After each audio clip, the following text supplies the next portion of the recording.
Bonjour à toutes et à tous et à toutes celles qui sont à distance.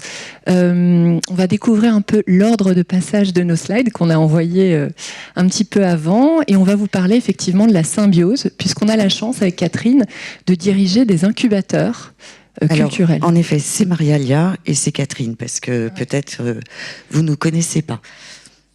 Alors je vais découvrir peut-être. Et ben voilà, on commence avec toi, Catherine. Tu vas nous présenter Paris & Co, la plateforme. Comment ça se passe? Avec Marialia, donc on a toutes les deux la mission d'accompagner des startups du monde des industries créatives, plutôt des jeunes entreprises plutôt que startups, si ce terme-là maintenant est un peu trop galvaudé. Alors, on s'était dit, pour remercier déjà ISEA de nous avoir permis de faire cette présentation, pour accrocher avec des incubateurs, la symbiose. Bon, donc ça va pas être une discussion, mais on va vous présenter un petit peu chacune nos deux plateformes qui ont la même mission, mais qui le font finalement assez différemment. Et puis, on s'est dit que le mieux, c'était d'illustrer à la fin de nos présentations des cas de start-up qui ont, elles, travaillé avec des institutions culturelles ou des organismes, et que c'était finalement nos start-up qui seraient qui illustreraient le mieux comment elles peuvent travailler avec des institutions. Donc je commence, on dit quoi? On dit 20 minutes à peu près? Oui. N'hésitez pas si vous avez des questions, si vous voulez réagir, à nous interrompre. Alors surtout pas. Ah oui, c'est vrai que je vois le retour. Donc Paris & Co, c'est une agence qui existe depuis une vingtaine d'années, même si ce nom Paris & Co est là depuis 2015. Mais on accompagne des startups depuis plus de 20 ans. On est une association qui travaille étroitement avec la ville et le territoire métropolitain. C'est ça qui vous verrez fait la différence, une des différences avec le 104. On n'est pas attaché à un lieu, on est attaché à un territoire. Et sur ce territoire, on essaye d'accompagner pas que des startups, on essaye d'accompagner aussi des grands comptes dans différentes missions dont je vous parlerai tout à l'heure. Paris & Co, c'est donc pas un lieu, c'est plusieurs lieux et surtout c'est 11 programmes sectoriels. Donc je vais pas vous les citer tous, mais pour vous dire, par exemple, l'édition est dans le 5e arrondissement, la ville durable est dans le 18e, nous, avec les ICC, donc les industries culturelles et créatives, on est dans le 19e, la FinTech, elle est à la Défense. Voilà, c'est pour vous dire que parfois Paris & Co, on a du mal à nous repérer parce qu'on est éparpillé sur ce territoire. On accompagne donc des startups, mais également notre mission, c'est d'aider et de mettre en lien ce monde de l'innovation avec des grands comptes institutionnels ou privés qui nous rejoignent pour collaborer et faire des partenariats, soit entre eux, soit avec nos startups. Voilà. Ça, c'est les expertises de Paris & Co. Donc moi, plus spécifiquement, je suis sur le volet 1. Donc l'accompagnement aux jeunes entreprises, particulièrement donc culturelles, mais on a aussi l'équipe, on est à peu près 90, on a d'autres missions comme l'expérimentation sur les territoires, le côté observatoire, parce qu'on peut se permettre maintenant, avec l'ancienneté, avec nos alumni, de regarder un petit peu ce qui se passe, les tendances, et aider les grands comptes à sortir des cahiers, des analyses, et enfin d'aider nos partenaires à s'implanter et à faire vivre un territoire. Alors plus spécifiquement, les industries culturelles et créatives, comme vous pouvez le voir avec les logos qui sont affichés, on réunit des partenaires qui travaillent avec nous toute l'année sur notre feuille de route, dans l'aide aussi à apporter à nos startups que nous incubons chaque année, des partenaires aussi bien privés qu'institutionnels. Alors bon, je vais peut-être pas m'attarder là-dedans sur cette slide, mais je trouvais ça intéressant parce que parfois on nous dit mais c'est quoi les ICC et on a l'impression que ce monde des industries culturelles et créatives finalement il regroupe quoi? Et ben voilà, vous avez quelques chiffres pour montrer que nous on accompagne la culture dans sa scalabilité, dans son business model, dans le fait que on rapporte de l'argent et il faut rapporter de l'argent. Effectivement, on accompagne cette culture-là et cette créativité-là.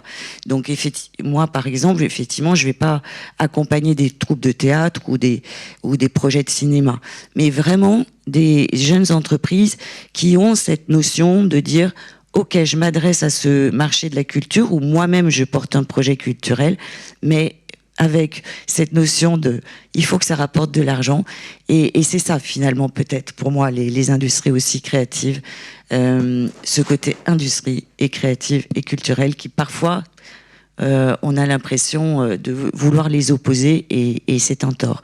Et en plus ça a vraiment un vrai poids aujourd'hui en France, aussi bien au niveau de l'emploi qu'au niveau du chiffre d'affaires global.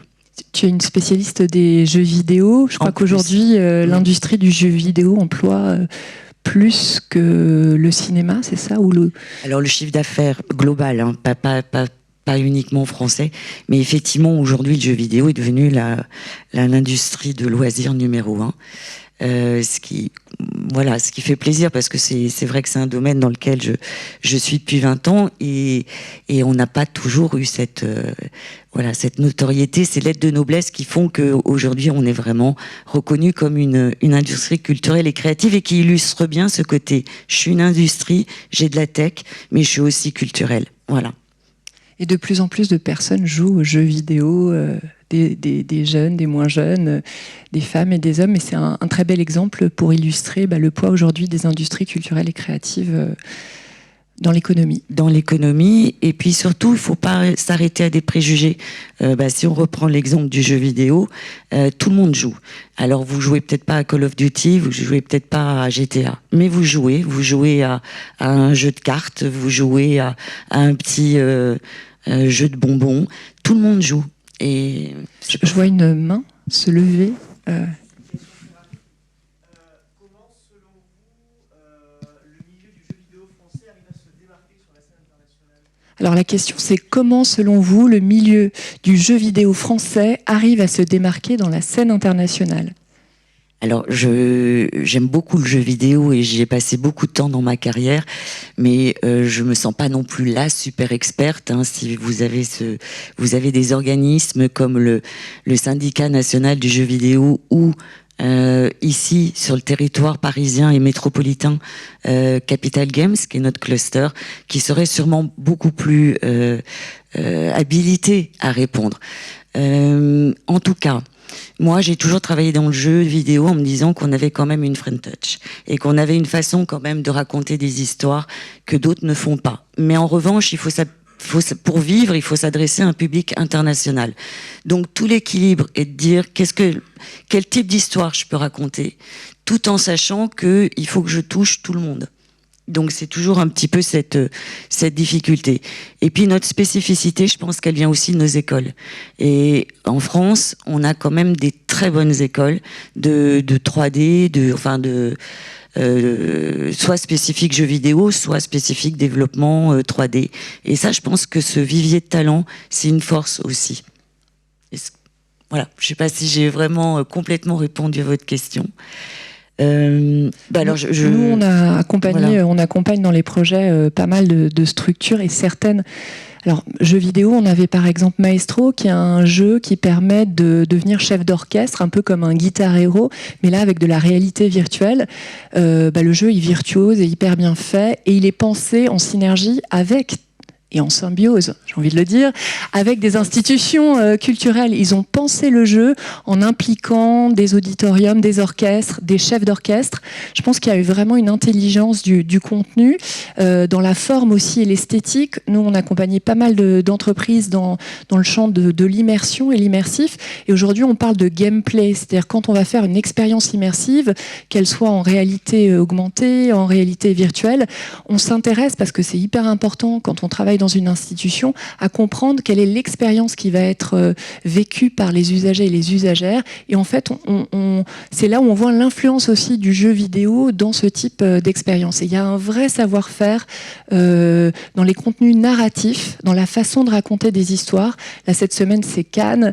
Voilà, je pense qu'on a un vrai talent en France pour raconter des histoires, qu'elles soient des histoires gamifiées ou des jeux, ou qu'elles soient immersives ou des documentaires.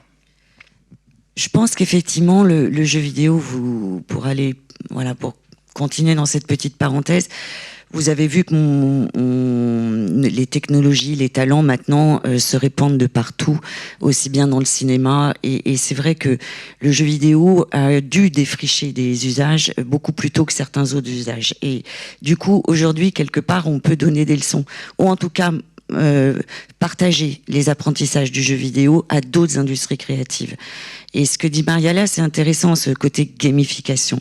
Parce qu'aujourd'hui, quand même, pour attirer l'attention, pour retenir l'attention d'un visiteur ou d'un utilisateur, quel qu'il soit, mine de rien, le côté ludique, savoir raconter les choses de façon ludique et interactive, c'est pas mal. C'est pas mal. Et finalement, les game designers sont bien placés aussi pour raconter ces histoires-là et cette interactivité-là. Donc il y a de plus en plus de ponts et de passerelles qui se font entre les métiers du jeu vidéo, les professionnels, on va dire, du jeu vidéo, et les autres champs des industries culturelles. Et ça me fait, voilà, on est très contents. Et moi, je suis très content de cette porosité. Je vais continuer un petit peu. Oui. Et puis, mais n'hésitez pas, on adore faire des digressions, revenir. Voilà. Et puis parler en général. On est deux grosses bavardes, faut faire attention. Alors là, je devrais connaître ma presse par cœur. Bon, là, ça rappelle donc plus spécifiquement la mission de notre programme, donc sur effectivement accompagner des entrepreneurs dans leur bon développement économique, mais tout en favorisant la découvrabilité des contenus, justement, les nouveaux formats de récits et la responsabilité aussi, qui est plutôt... il y a une forte responsabilité aussi dans ce qu'on raconte et comment on le raconte, et c'est ça aussi qui nous intéresse dans l'accompagnement. Je vais juste rester 2 secondes là sur ce réseau. Aujourd'hui, donc, notre programme ICC existe depuis 2016, qui nous permet d'avoir à peu près 160 alumni, donc start-up accompagnés qui sont passés par l'accompagnement. Et c'est juste, j'aime bien, sans regarder le détail, mais les couleurs, et de dire que finalement on aime cette diversité culturelle, et ils se renvoient beaucoup et ils travaillent aussi pas mal entre eux, et c'est ça qu'on essaye de faire sur cette dans ce programme, c'est de dire tu rentres peut-être par la porte du jeu vidéo ou par la porte de la musique, mais on représente tous une richesse et une diversité culturelle. Et c'est juste parce que quand on parle d'industrie culturelle et créative, nous, actuellement, dans l'incubateur, on a des architectes, on a des gens qui travaillent sur des plateformes numériques, on a des gens qui travaillent autour de la musique, autour du théâtre immersif. Donc on a une variété de métiers et de talents assez folle, en fait. Voilà. Et c'est ça qu'on essaye de favoriser au maximum. Je ne vais pas rentrer dans la méthodologie de l'accompagnement. On a la chance de faire partie donc d'une maison qui accompagne 500 startups par an. Donc en fait, on a des services à la fois transversaux et des services sectoriels. Et c'est cette mixité aussi qui nous permet d'accompagner, et j'espère, correctement les startups qui nous rejoignent. Alors comme je vous disais, on est partout tout. Enfin, on a plein de lieux, on a une dizaine de lieux. Plus spécifiquement, les 2 lieux qui peuvent accueillir des startups ici à Paris sur les industries culturelles et créatives, c'est l'édition dans le 5e avec le labo de l'édition et les ICC sont au Cargo dans le 19e, pas très loin d'ailleurs du 104. Donc n'hésitez pas à passer. Dans le nord-est parisien, c'est le nouveau centre du Grand Paris. Yes. Et on a aussi des entreprises qui ont été accompagnées chez nous et qui aujourd'hui sont au Cargo. Donc il y a aussi de la porosité entre nos lieux. Je pense à Live Tonight. Live Tonight, voilà, qui est passé, qui a passé, je sais pas, 2 ans chez toi, et qui nous a rejoints pour continuer son développement, mais cette fois-ci in situ au Cargo. Voilà, pour terminer avec la présentation de Paris & Co, plus spécifiquement son programme ICC. Voilà, est-ce qu'il y a des petites questions avant que j'enchaîne? Il fallait pas m'enlever la présentation, ou alors j'enchaîne avec le 104 qui peut faire, et après on reviendra. Mais je sais pas si ça sera compliqué en régie de revenir sur ma présentation pour parler des 5 cas de start-up. Mais sinon, on peut passer Marialia. Bon, alors là, je peux parler du 104, mais si vous pouvez remettre les slides. Alors, un petit suspense. Est-ce que vous connaissez le 104 ? Non, personne dans la salle ? Si, je suis rassurée. Donc une petite image pour vous plonger dans l'univers du 104. Alors nous, on est un lieu infini d'art, de culture et d'innovation. On accompagne on accueille chaque année environ 600 000 personnes qui viennent nous visiter au 104, et on a beaucoup d'activités qui viennent qui sont proposées à nos usagers et nos usagères.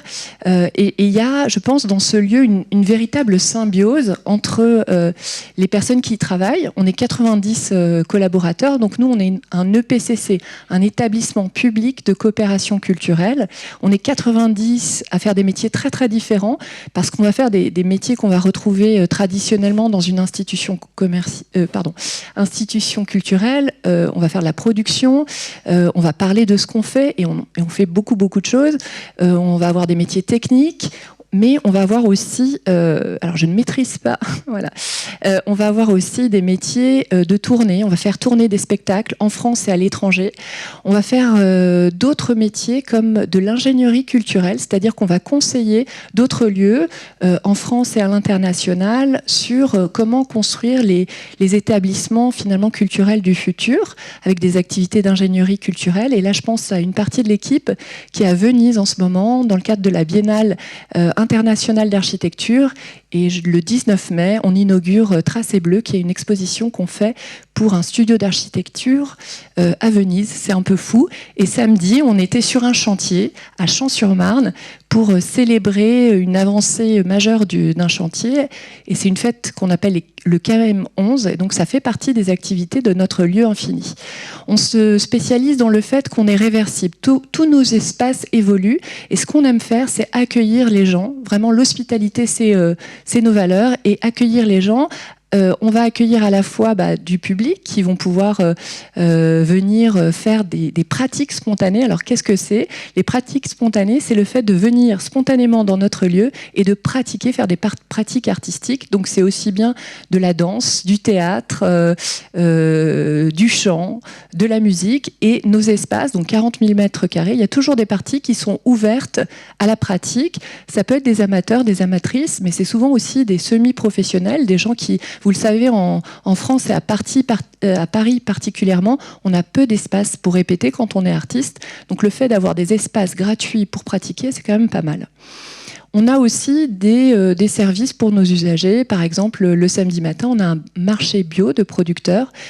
et on fait régulièrement des expositions. Alors comme on est aujourd'hui dans un symposium, on parle de la symbiose, je voulais vous parler rapidement de la prochaine grande exposition qu'on va avoir au 104. Même si actuellement on a une exposition, on ne s'arrête jamais, lieu infini, sur la jeune photographie et qui s'appelle Circulation. C'est la Biennale Nemo des arts numériques qui va commencer fin septembre jusqu'au 9 janvier. Et la thématique cette année, c'est Jeu, JE est un autre. Voilà. Donc on a énormément d'expositions, des pratiquants, des usagers et des usagères qui peuvent être des artistes. On accueille actuellement par an 350 compagnies artistiques qui vont travailler dans notre lieu. Quand on est artiste, on travaille, on a besoin d'espace pour répéter, et en fonction de l'état d'avancement du projet artistique, on a besoin d'espaces très, très vastes ou tout petits. Et potentiellement, tous nos lieux peuvent être des espaces de travail pour les artistes, que ce soit des auditoriums, des ateliers, des bureaux de production. Et dans ces 350 compagnies artistiques qu'on accompagne chaque année, environ 50% est présenté dans notre programmation. Voilà, donc ce qui se fabrique dans nos murs est diffusé directement dans notre lieu. On a énormément de publics familiaux. On travaille beaucoup avec les écoles de notre territoire, donc du nord-est parisien, et parfois de villes limitrophes de Paris. On a un lieu un peu magique dans le 104, qui est la Maison des Petits, qui est un espace ouvert, donc c'est toujours organisé par nos collègues pour les enfants et leurs familles.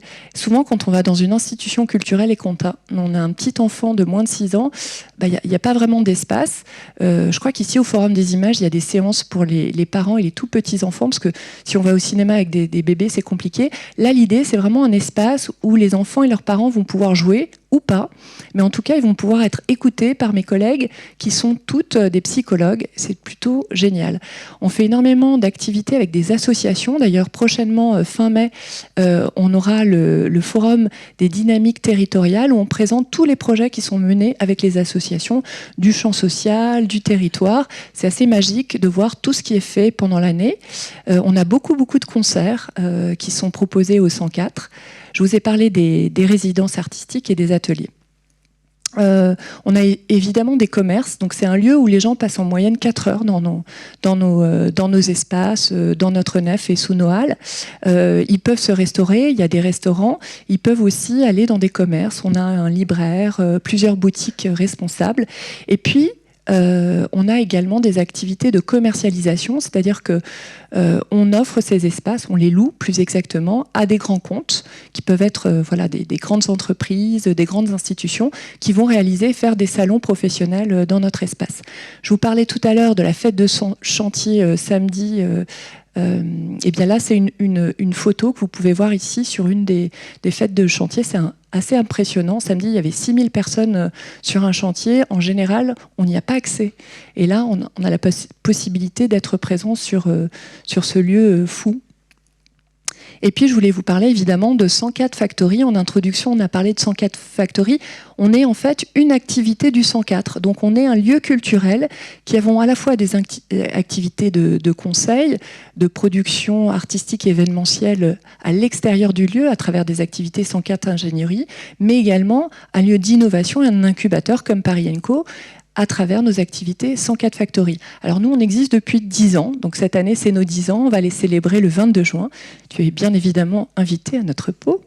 Le 22 juin, 80 entreprises accompagnées. Donc on a accompagné depuis 10 ans 80 entreprises. Ce qui nous intéresse, c'est aussi d'accompagner des entreprises évidemment parisiennes. Hein. On est sous la tutelle de la ville de Paris.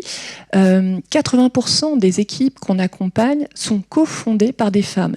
Et ça, c'est quelque chose de fondamental pour nous, d'avoir un regard attentif à des projets qui sont portés par des femmes. Et d'ailleurs, en ce moment, on a un appel à candidature, donc n'hésitez pas, si vous êtes une jeune entreprise culturelle parisienne, à nous rejoindre. Que dire de plus ? On fait les mêmes métiers que Paris & Co, c'est-à-dire qu'on va offrir des espaces. Travailler dans un lieu culturel, c'est particulier, mais c'est génial. On a à la fois des open space et des bureaux fermés.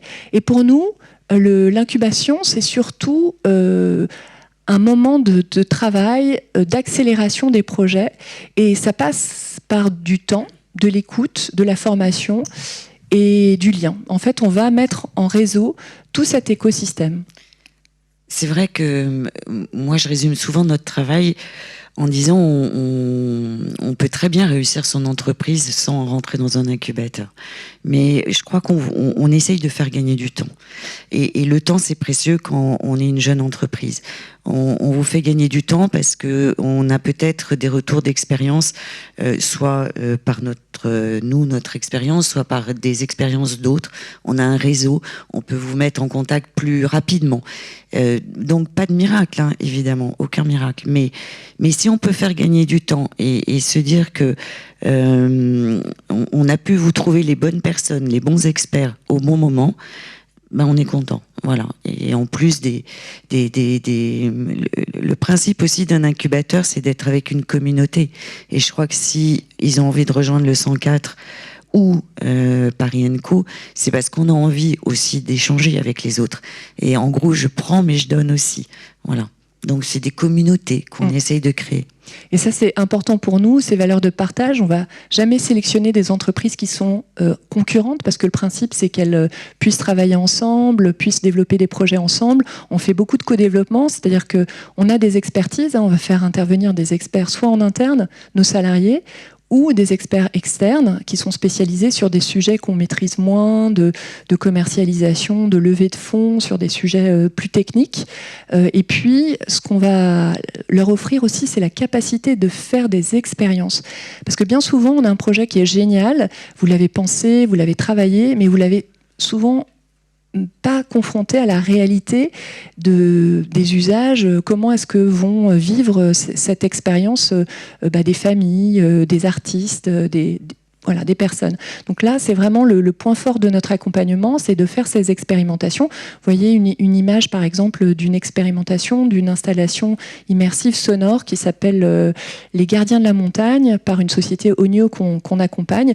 Et on a pu faire comme ça énormément de tests, et ça, on le fait. Je crois que sur la conférence, mais on en parlera dans les exemples. La conférence juste avant, il y avait Emmanuela de Novaya, qui est une société qu'on accompagne à 104 Factory. Ce qui nous intéresse, c'est vraiment, comme tu l'as dit, Catherine, de fédérer, de collaborer, de trouver des solutions et de mettre en avant. Dans la formation, on va parler de sujets fondamentaux, mais on va aussi faire profiter des talents et des compétences de nos artistes. On oublie que quand on prend la parole, quand on doit convaincre, finalement, qui fait le mieux des prises de parole, c'est vraiment les artistes qui travaillent avec leur corps, avec leur voix. Donc on va faire aussi des interventions avec des artistes, des rencontres avec des artistes qu'on a en résidence. Et puis on va leur donner de la visibilité. Donc quand on va faire des salons professionnels, des événements, on va donner à voir les activités de nos équipes. Je voulais faire un petit focus sur un événement qu'on fait chaque année. Cette année, il aura lieu le 8, 9 et 10 décembre au 104. Donc un prétexte pour ceux et celles qui ne connaissent pas le lieu de venir nous rencontrer et nous voir. C'est du 8, 9 et 10 décembre 2023. On parlera de notre programme Culture Impact, dont je vais vous parler rapidement. Vous pourrez découvrir en fait tout ce que font les entreprises qu'on accompagne actuellement. Voilà, donc là, c'est plutôt les exemples. On va revenir sur... Si tu veux, enchaîne comme ça, ça leur évite peut-être des transferts de... Ouais. Alors, je vais enchaîner sur... donc, l'objet, c'était de vous parler des symbioses entre des entreprises et des institutions culturelles. Je voulais commencer par un exemple, celui de Novaya, qui est une structure qu'on accompagne. Vous étiez peut-être présent à la précédente table ronde, et vous avez peut-être entendu Emmanuela, qui fait partie donc de Novaya, cette structure qui réalise des expériences immersives en réalité augmentée.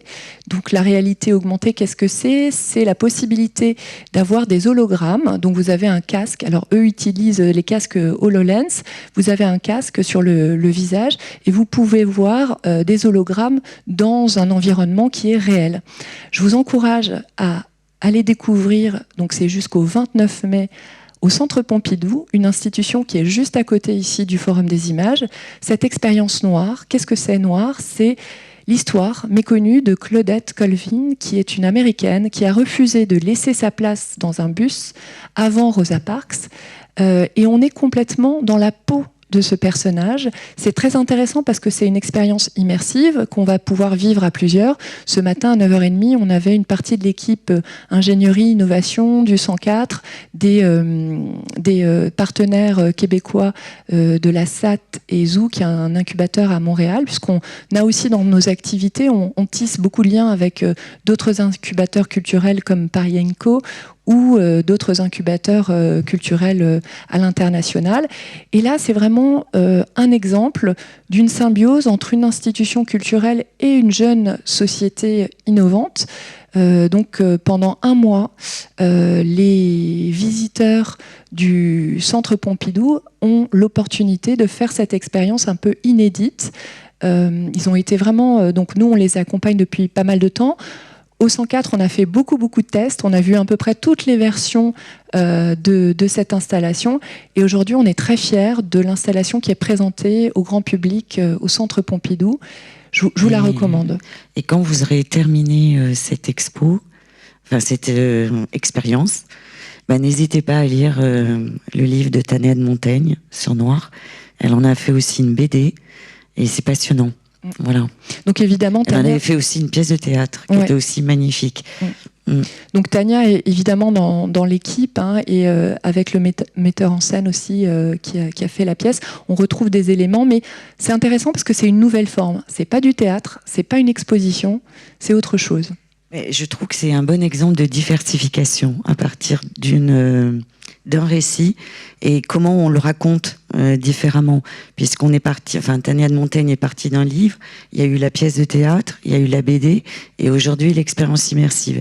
Et c'est ça qui est vraiment intéressant dans nos industries créatives, c'est raconter la même histoire dans différents formats. Exactement. Alors une autre collaboration avec une équipe qui s'appelle Hunter.Black, qui a travaillé avec le Palais Galliera. Donc Hunter, à la base, c'est des artistes, mais ils ont créé une société dans les industries culturelles et créatives. Ils viennent du monde du VJing, de la projection, ils font beaucoup de mapping.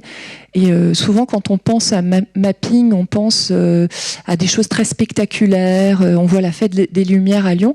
Eux, ils se sont spécialisés dans des interventions qui sont très fines, très élégantes, et où ils vont accompagner.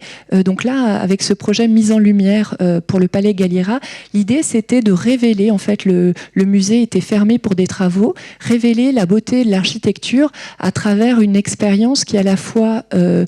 à travers de la vidéo-projection, mais de la micro-projection et une expérience sonore.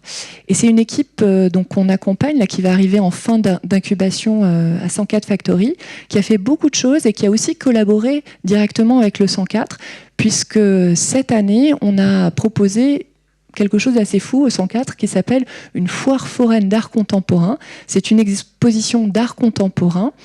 Et dans cette exposition, on avait une quarantaine d'artistes contemporains qui proposaient des œuvres interactives, donc où les personnes pouvaient interagir avec les œuvres. Et dans le cadre de cette exposition, Hunter présentait son métamorpheur. Donc métamorpheur, qu'est-ce que c'est ? C'est une cabine un petit peu comme, vous savez, ces cabines où on prend des photos. Oui. Oui. Et en fait, il y a de la vidéoprojection sur vos visages. Et là, on avait mis des différents designs qui étaient liés à cette exposition. Donc, on a un autre exemple aussi de symbiose entre une jeune institution culturelle et créative, entreprise et une institution. C'est important parce qu'en fait, travaillant dans une institution particulière et ayant beaucoup de contacts dans des institutions culturelles, il y a beaucoup d'envie dans des institutions d'innover, de faire des choses, de faire des expériences, mais on n'a souvent pas le temps et les compétences. Et finalement, associer des jeunes équipes qui sont talentueuses, qui ont plein d'idées, qui ont plein d'envies, c'est un mélange qui fonctionne bien, en fait, comme on peut le voir sur ces exemples. Un autre exemple que je voulais partager avec vous, c'est celui de Magic, qui est un studio spécialisé sur l'immersion olfactive. On travaille aussi avec eux au 104. On a récemment, autour de l'exposition Circulation, qui se termine le 6 juin au 104, créé des ateliers pour les familles, pour qu'ils découvrent l'exposition photographique avec des odeurs qui sont associées aux photos. Et c'est vrai que l'odorat, c'est finalement un sens qu'on cultive moins. Voilà, c'est dommage. Et eux, c'est vraiment des spécialistes. Ils nous ont rejoints pour développer un diffuseur, donc un instrument technique qui va permettre de diffuser plusieurs odeurs dans des espaces. Et ils travaillent avec des artistes, mais aussi avec des institutions culturelles.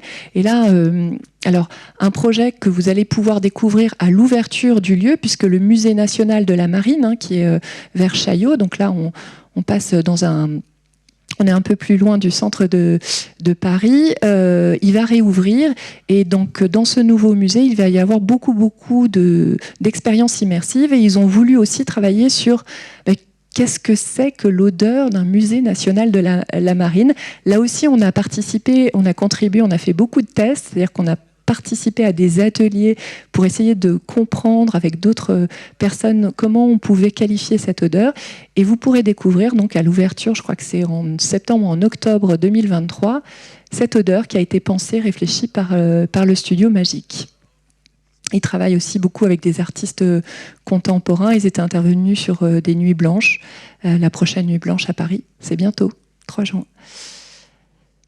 Et puis, on voulait aussi mettre en avant Plint, qui est une plateforme qui favorise le réemploi dans le secteur culturel. C'est parce que c'est un défi aujourd'hui qu'on a.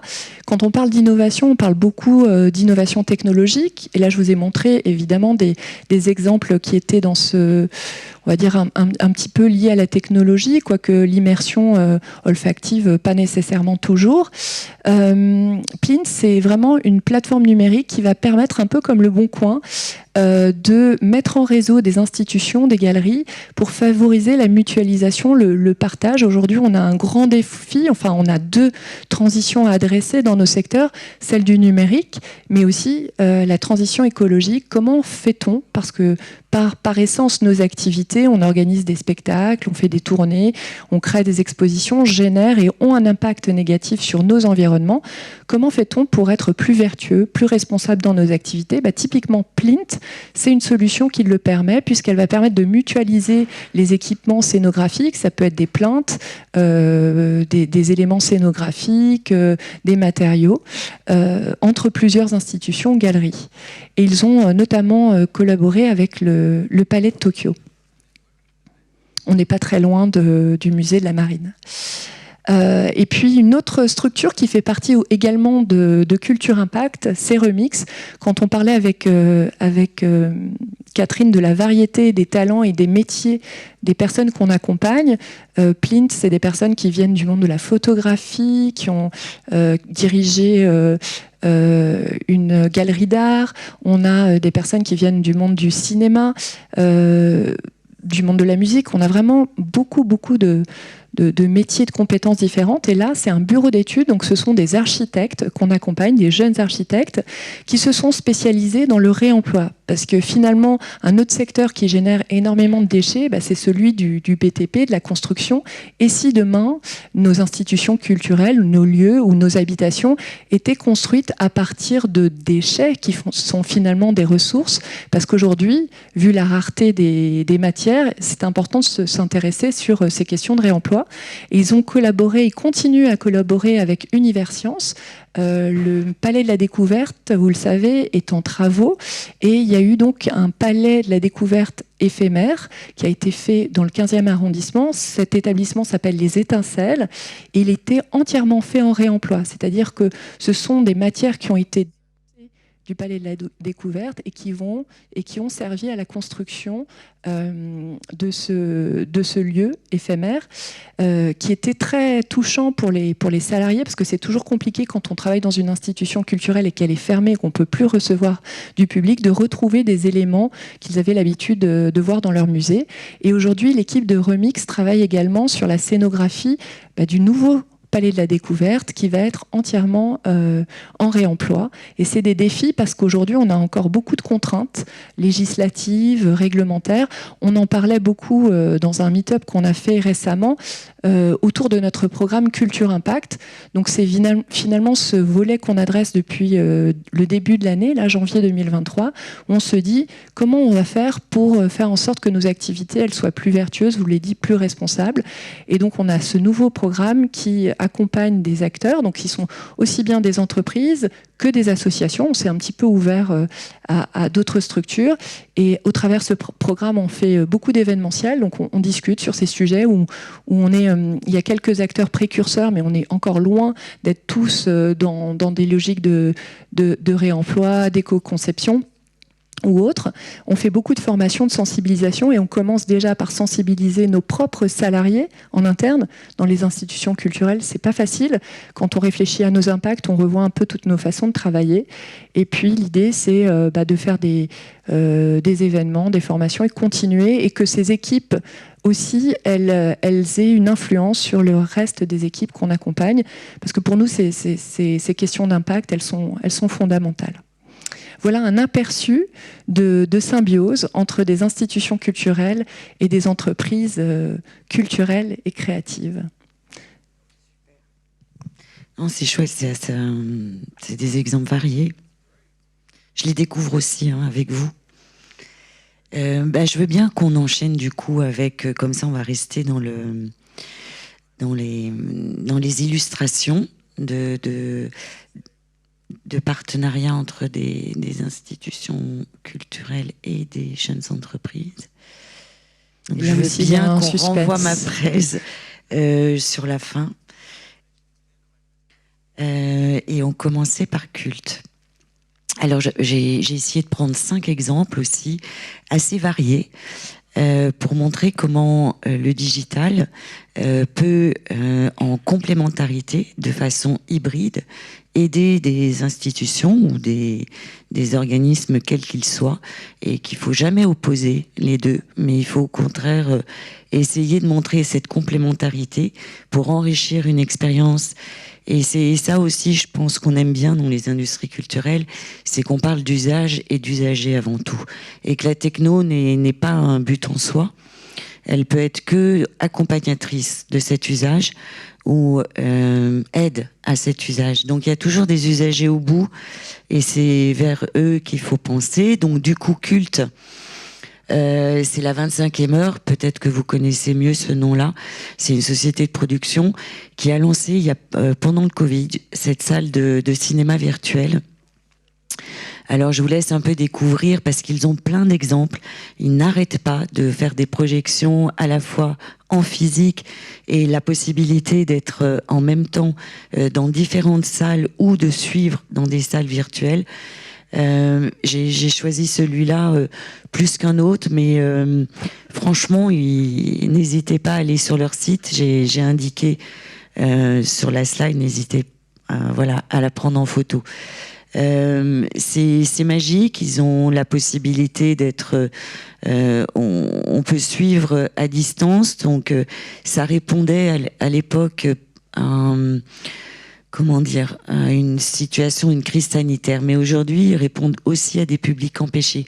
Et c'est d'emmener le cinéma, d'emmener ces projections un peu à part, parce que c'est des projections souvent avec le réalisateur, avec les acteurs, au fin fond de la France, au fin fond d'endroits ou de lieux où les gens ne se déplacent pas et ne pourraient pas se déplacer.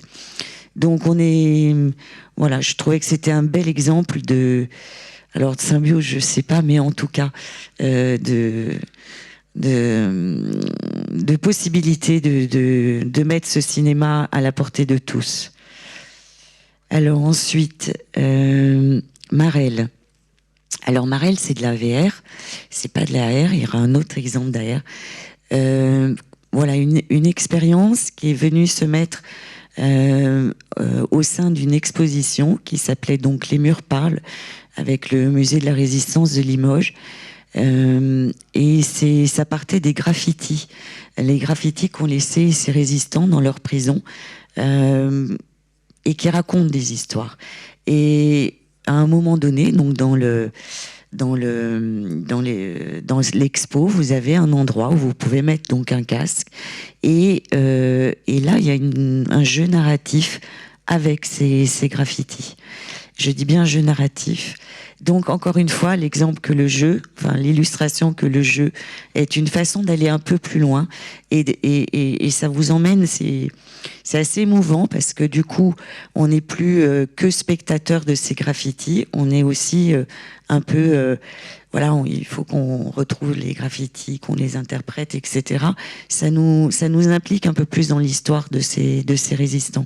J'ai une très très belle voilà, collaboration et je pense qu'ils vont prolonger ça avec d'autres musées qui voulaient accueillir cette exposition Les Murs Parlent.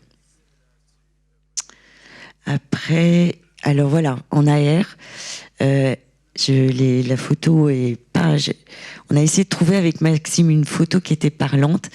Alors là, c'est pour l'Institut français. Ça se passe à Tunis. Ils sont allés chercher donc Reveality, Maxime, pour faire du mapping, mais du mapping en temps réel. Et c'est ça qui est extraordinaire, que je trouve assez génial. Vous prenez votre mobile, vous faites votre dessin sur le mobile, et hop, vous l'envoyez sur la façade. Là, c'est ce que, en fait, Reveality peut faire plein de trucs, mais c'est ce qu'ils ont fait particulièrement pour cette expérience à Tunis, au sein d'un festival. Et voilà,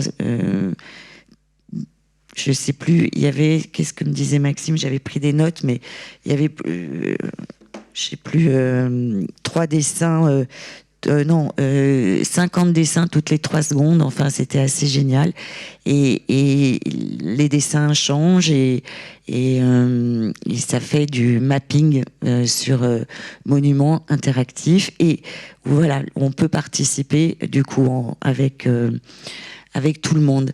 Je trouve l'exemple intéressant de parler de Tunis parce que avec les industries culturelles et créatives, les propositions, les solutions, les créations des équipes qu'on accompagne, elles ont une vocation à aller à l'international. Et en fait, voilà, nous aussi, on est intervenu à l'Institut français de Tunis. Et dans notre accompagnement, c'est aussi la possibilité d'accompagner des entrepreneurs, des entrepreneuses à comprendre les réalités d'un marché, qui peuvent être le marché d'Île-de-France, en France, mais aussi d'autres marchés. Et on a la chance d'avoir plein de partenaires, aussi bien la ville, le ministère de la Culture, Business France, qui vont nous aider à monter des programmes de mobilité. Et ça fait partie aussi de notre accompagnement, de pouvoir permettre à des sociétés d'aller comprendre, tester, expérimenter leurs projets ailleurs. Voilà, c'était juste parenthèse. Je n'ajoute rien, c'était un dessin toutes les 3 secondes. Voilà, j'ai regardé mes notes. Donc ça, c'était pour illustrer à la fois le côté AR, mais le côté, effectivement, de travailler avec l'Institut français qui emmène ces expériences dans le monde et qui montre le savoir-faire français dans toutes les opportunités des différents territoires mondiaux qu'elle soit avec les alliances françaises, soit directement avec les instituts. Et c'était un bel objet de collaboration sur lequel je pense qu'ils recommenceront dès que l'opportunité se présente. Alors on parlait de jeux vidéo, j'ai bien aimé cet exemple-là. Parce qu'en fait, X et Immersion, ils ont créé un outil d'IA générative pour le jeu vidéo. C'est-à-dire qu'en fait, quand vous jouez, vous avez donc ce qu'on appelle le personnage joueur et les PNJ, les personnages non joueurs. Alors je vais prendre Zelda parce que l'actualité fait que, mais quand vous discutez donc avec des personnages dans Zelda, voilà, ils ont des phrases toutes faites et vous pouvez revenir. Alors quand on est Zelda, on a une richesse de vocabulaire et de phrases toutes faites énorme. Et puis de plus en plus, on est en train de créer des phrases génératives et c'est là-dessus que X et Immersion vient, c'est qu'à partir d'un catalogue de termes et de champs lexicaux, ils peuvent créer de la conversation sans fin. et par rapport à des questions qu'on connaît pas, que l'IA ne connaît pas à l'avance. Et du coup, cette techno particulièrement faite pour le jeu vidéo, elle se retrouve au Grand Palais éphémère, encore un lieu qui était éphémère, pour l'exposition qui s'est terminée il n'y a pas longtemps, Venise révélée. Et on pouvait donc interroger des personnages de l'époque. Alors là, du coup, X-Immersion a travaillé avec des historiens, a travaillé avec les organisateurs de cette expo pour créer différents personnages. Et les enfants, ou les grands d'ailleurs, mais le côté ludique, voilà, c'était de la médiation culturelle ludique. On pouvait poser des questions, alors soit on avait des questions toutes faites, mais sinon on tapait les questions, et le personnage, alors qu'on soit une courtisane ou un médecin de l'époque, répondait en fonction de la question. C'était assez marrant.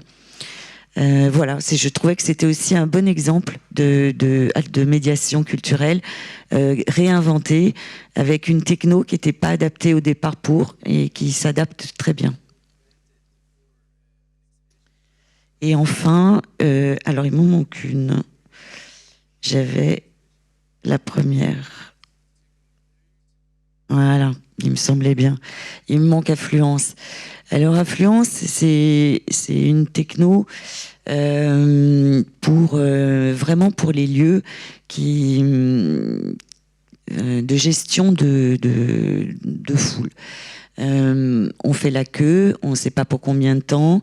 Le flux des visiteurs, ça peut devenir dangereux quand on ne sait pas trop non plus où ils sont, quelles salles sont pleines, pas pleines. Et Affluence, d'ailleurs, il avait fait sa première expérimentation à la BNF, à la Bibliothèque nationale de France. Ils étaient d'ailleurs hébergés un moment chez eux, non, à la BNF? Oui, en fait, c'était une expérimentation. La BNF n'est pas un incubateur, mais effectivement, ils incubent des boîtes avec lesquelles ils expérimentent. Donc, ça a été un travail, du coup, d'apprentissage. C'est ça qui est génial, c'est l'apprentissage in situ. On expérimente, c'est le test and learn. Et maintenant, bon, Affluence, c'est une chouette boîte qui s'installe. Mais là, c'était intéressant parce que pour la tapisserie de Bayeux, c'est compliqué parce que vous voyez comment est la tapisserie de Bayeux. Hein. C'est du kilomètre, entre guillemets, de tapisserie. Et donc, le public ne peut pas se répandre dans un lieu.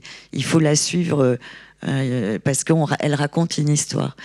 Et grâce à Affluence, puisque cette expérience a été mise en place à partir de 2020, aujourd'hui, il y a des flux qui sont gérés. On peut, nous, en tant qu'expérience visiteur, on est moins frustré parce qu'on peut mieux gérer son temps, à quel moment je vais venir. Au niveau du musée, c'est aussi gérer cette qualité d'accueil et cette qualité aussi de sécurité pour justement comprendre à tout moment où sont ces visiteurs. Donc voilà, là c'est l'aide de la techno pour une expérience visiteur améliorée. Voilà, je ne savais pas trop qui nous écoutait aujourd'hui, mais je me disais que ça pouvait être intéressant si vous êtes un lieu, si vous êtes un organisme culturel, d'avoir aussi ce type d'expérience, enfin d'exemple un peu inspirant pour montrer que ces jeunes startups peuvent être de partout et peuvent s'adapter à plein d'usages. Et je crois que j'en avais terminé avec mes 5 exemples. Voilà. Yes, c'est ça. Et là, c'est... Voilà. Mais sinon, hop. En fait, on voulait, avec Catherine, partager un peu ces expériences. On a parlé de 5 exemples avec des institutions, mais on pourrait avoir une journée entière pour raconter tout ce que font les structures. Comme je l'ai dit tout à l'heure, pour nous, c'est une question de talent et d'énergie. Tu as évoqué la crise Covid qui s'est passée. pendant cette crise, nous, institutions, on était fermés à nos publics, on ne pouvait pas accueillir des artistes. Et pourtant, on a innové. On avait à l'époque une société qui s'appelle Diversion Cinéma, qui travaillait beaucoup avec le Forum des images et avec qui on a lancé un projet de location de casques de réalité virtuelle avec des contenus artistiques. Et je pense que c'est ce qui résume finalement cette symbiose. On ne l'aurait jamais fait si on n'avait pas dans nos murs Diversion Cinéma. C'est cette capacité pour des jeunes structures à toujours se réinventer, à trouver des solutions. On parlait de Life Tonight, qui est une société qu'on a accompagnée, qui est aujourd'hui avec Paris & Co, qui pendant la crise, Life Tonight, leur ambition, c'est de développer les concerts de musique live. Alors c'est sûr que pendant le Covid, on ne pouvait pas trop aller voir des concerts. Et voilà, ils ont trouvé un moyen qui est de développer des formations pour les professionnels. Aujourd'hui, il y a beaucoup de professionnels qui se lancent dans la musique, qui n'ont pas tous les moyens que ont les grands groupes, qui ont des tourneurs, etc. Comment on peut les aider à se professionnaliser, à parler de leurs projets sur les réseaux, à communiquer, voilà, à comprendre l'administration et tout ce qu'il faut mettre en place. Donc je pense que c'est cette capacité à se réinventer, à inventer des métiers qui n'existent pas. C'est l'avantage de petites structures qui sont souples et agiles. Donc c'est pour ça qu'on dit souvent à nos partenaires, qui sont des mastodontes ou voilà, des paquebots où c'est plus compliqué de tourner,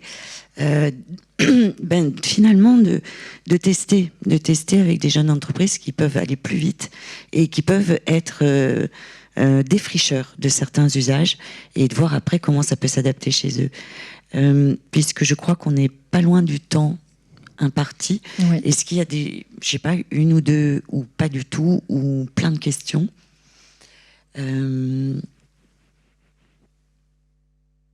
Oui. En tout cas, nous, on a été contents de... On a deux mains qui se lèvent. Je parle pas très bien français, mais je vais essayer. Vous pouvez parler dans une autre langue. Et Thank you. If you... Merci. Si vous souhaitez, effectivement, je peux parler en anglais. Donc, au Royaume-Uni, nous avons une institution qui s'appelle Story Futures. C'est une initiative du gouvernement qui vise à renforcer l'industrie du cinéma.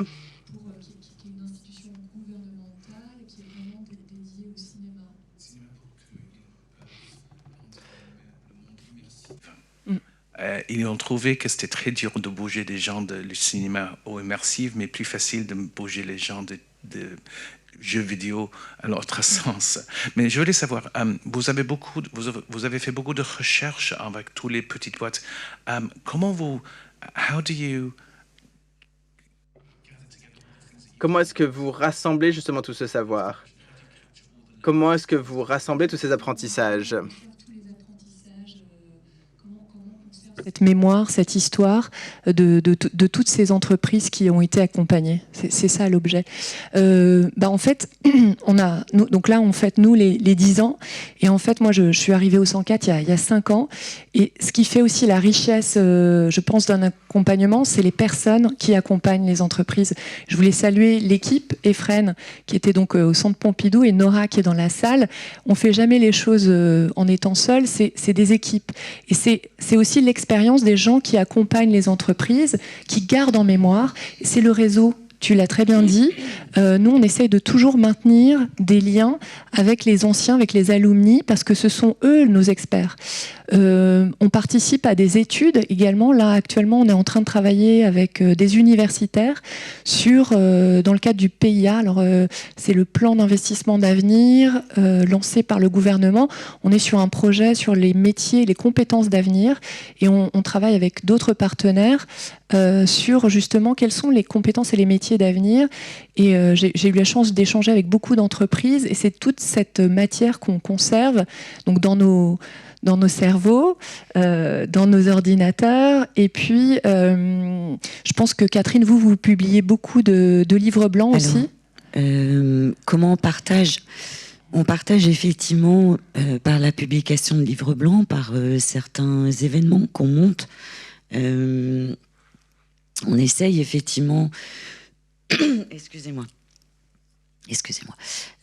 On essaye de partager, mais c'est surtout entre les incubés qu'on essaye de partager. Et comment on transmet cette mémoire? Déjà, effectivement, demain, je pourrais ne plus être là. Donc, la mémoire que j'ai de 10 ans de boîte, en fait, on a des CRM, hein, tout simplement, où on note tout l'historique de l'accompagnement de nos startups, qui peut permettre à la personne suivante, de l'équipe suivante, de venir voir l'historique et de rappeler au besoin l'alumni, le fondateur, pour qu'ils viennent. On invite beaucoup nos alumni à venir faire des retours d'expérience auprès des startups qu'on accompagne à date. Et je voulais compléter parce qu'en fait, on est des incubateurs, mais on est des réseaux. On n'est jamais seul. On a énormément d'associations sur la question de l'immersion.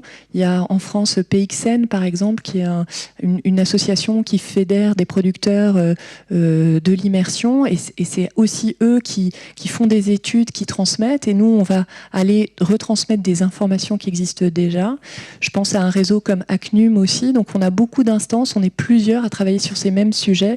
Et en fait, on est là pour révéler, parce qu'on n'a pas forcément la capacité de faire des études. Malheureusement, nous, on est dans l'action et le temps, il est contraint et on va d'abord accompagner les équipes qui sont chez nous, mais on va aller rechercher cette information et la donner à ceux qui en ont besoin. Voilà. Je ne sais pas s'il y avait une autre question. Est-ce qu'il y a une toute dernière question ?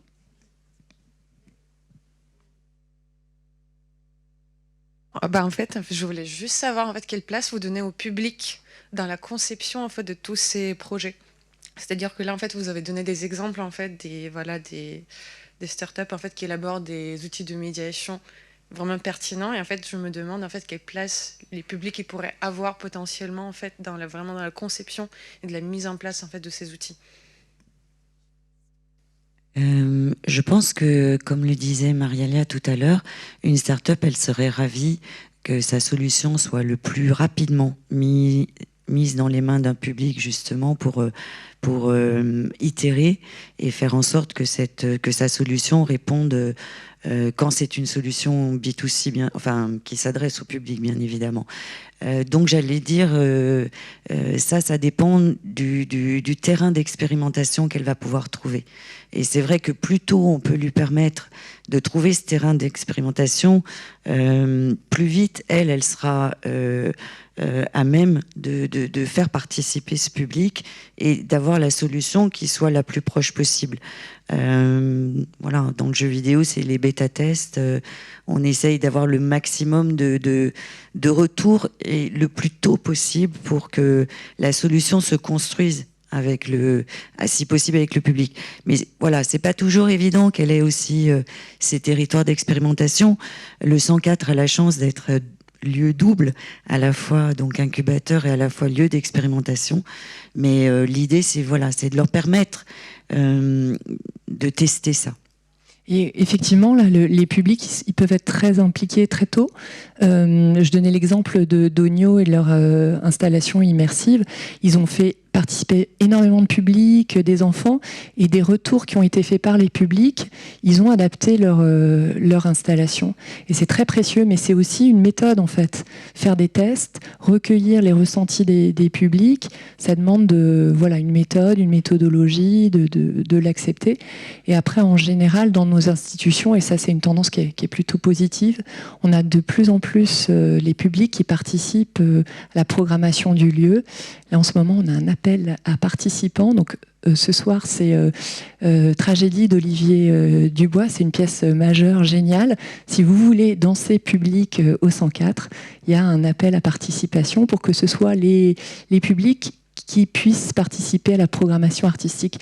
Je pense que c'est un sujet qui est fondamental. Plus on va développer des projets innovants où on aura impliqué nos usagers et nos usagères, plus on répondra à leurs besoins, leurs difficultés, et plus la solution qui sera proposée, elle sera pérenne, viable et pertinente. Encore une fois, nous on dit bien à nos startups, quand la solution s'y prête, pense à celui qui va l'utiliser tout le temps. Essayez de se mettre à la place de l'utilisateur final. Est-ce qu'il va rire? Est-ce qu'il va s'amuser? Est-ce qu'il va trouver ça facile de prise en main?